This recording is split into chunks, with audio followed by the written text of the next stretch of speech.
Hello दोस्तों, मैं उमेश प्रजापति आप सबका यूपी एकेडमी में बहुत बहुत स्वागत करता हूं। जैसा कि आज एक नोटिफिकेशन सीबीएसई के द्वारा जारी किया गया है सीटेट एग्जाम को लेकर। सीटेट एग्जाम 2024 का फॉर्म भरने की तिथि, अंतिम तिथि और उस फॉर्म को कौन कौन लोग भर सकते हैं, बिहार में नौकरी पाने का मौका क्या, इस सीटेट के माध्यम से आप बिहार की जो वैकेंसी आने वाली है 2.0 उसको भर सकते हैं या नहीं। उसके बाद परीक्षा की तिथि, सीटेट एग्जाम कब करवाएगा इसके बारे में, और निगेटिव मार्किंग कि इस बार निगेटिव मार्किंग रहेगा कि नहीं, परीक्षा ऑफलाइन होगा या ऑनलाइन, इन तमाम चीज़ों पे हम लोग चर्चा करेंगे।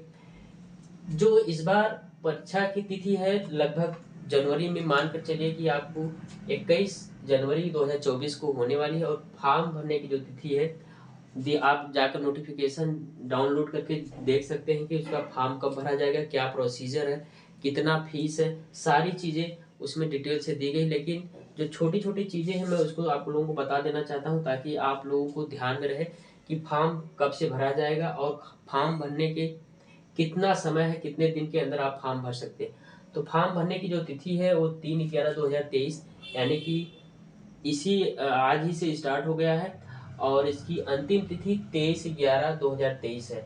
आपको 18 दिन इस फॉर्म को भरना है इसी के अंदर। और इस फॉर्म को कौन कौन लोग भर सकते हैं, एक संदेह बना है क्या बीएड वाले इस फॉर्म को भर सकते हैं कि नहीं।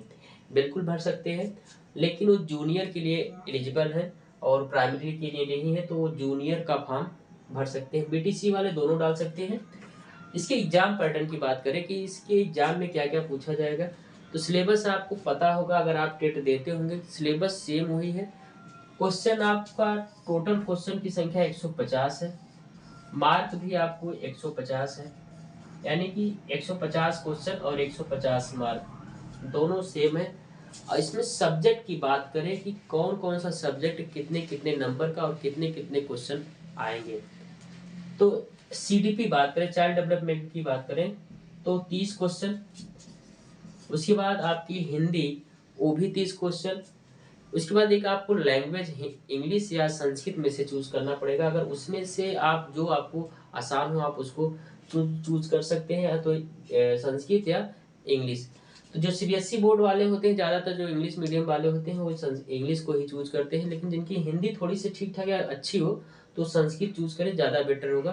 और उसके बाद 30 क्वेश्चन आपका आता है मैथ, 30 क्वेश्चन मैथ आएगा। उसके इन्वायरमेंट आपका 30 क्वेश्चन आएगा, और 60 क्वेश्चन आपका होगा सब्जेक्ट। अगर आप एसएसटी से हैं, सोशल से हैं, तो आप 60 सोशल का होगा। अगर आप साइंस बैकग्राउंड से हैं तो आपको 60 क्वेश्चन वहां से रहेगा, यानी कि 30-30 90 क्वेश्चन आपको यहाँ से होगा और 60 क्वेश्चन आपको वहां से होगा, सब मिलाकर आपको 150 क्वेश्चन होगा।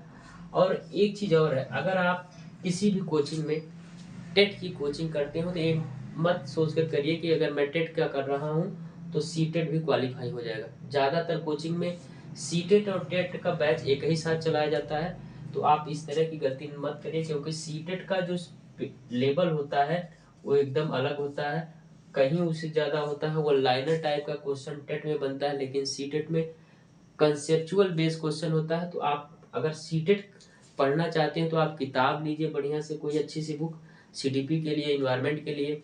और जो पेडोलॉजी है, सबसे खास बात की उसमें पेडोलॉजी बहुत अच्छे लेवल की पूछी जाती है, पेडोलॉजी को आप बहुत बढ़िया से पढ़िए। ये सारी चीज़ें आप एक अच्छी बुक को, और कोई कोचिंग अगर आप चाहते हैं लेना ऑनलाइन या ऑफलाइन, वहाँ से लेकर आपके पास 2 महीने का समय है। 2 महीने के अंदर आप चाहेंगे तो 90 नंबर आपको लाना है, यानी कि 150 में 90 नंबर लाना कोई बड़ी बात नहीं, लेकिन आप अगर एक रणनीति के साथ अगर तैयारी करेंगे तो 90 नंबर आपका आराम से आ जाएगा। 90 नंबर आएगा तो आप हर स्टेट के लिए एलिजिबल हो जाएंगे। लेकिन अगर आप उससे कम आएंगे, अगर 82 जो पासिंग मार्क रखा गया है, अगर उतना ओबीसी के लिए है, जनरल के लिए 90 है, तो अगर आप 82 लाते हैं ओबीसी कैटेगरी में है तो आप अपने स्टेट के लिए, जनरल है 90 है तो आप अपने स्टेट के लिए, और जनरल अगर 90 अदर स्टेट में भी जा सकते हैं। लेकिन आप ओबीसी कैटेगरी है, अगर अदर स्टेट में फॉर्म भरेंगे तो आपको वहाँ 90 नंबर लाना पड़ेगा, क्योंकि अदर स्टेट में आप जनरल हो जाएंगे। वही कंडीशन SC ST के लिए भी है कि आप अदर स्टेट में जनरल हो जाएंगे इसलिए आप इतना कोशिश करिए कि जो भी वैकेंसी आए सीटेट से संबंधित टीचर बनने के लिए आप कम से कम 90 नंबर लाइए, ताकि हर स्टेट में फॉर्म डाल सके। नहीं तो आपको हर स्टेट का टेट देना पड़ेगा। इससे अच्छा है कि एक बार आप सीटेट पास कर लीजिए और हर स्टेट की जितनी भी वैकेंसियाँ आती है उसमें लगातार आपको मौका मिलेगा फॉर्म भरने का, भरते रहिए।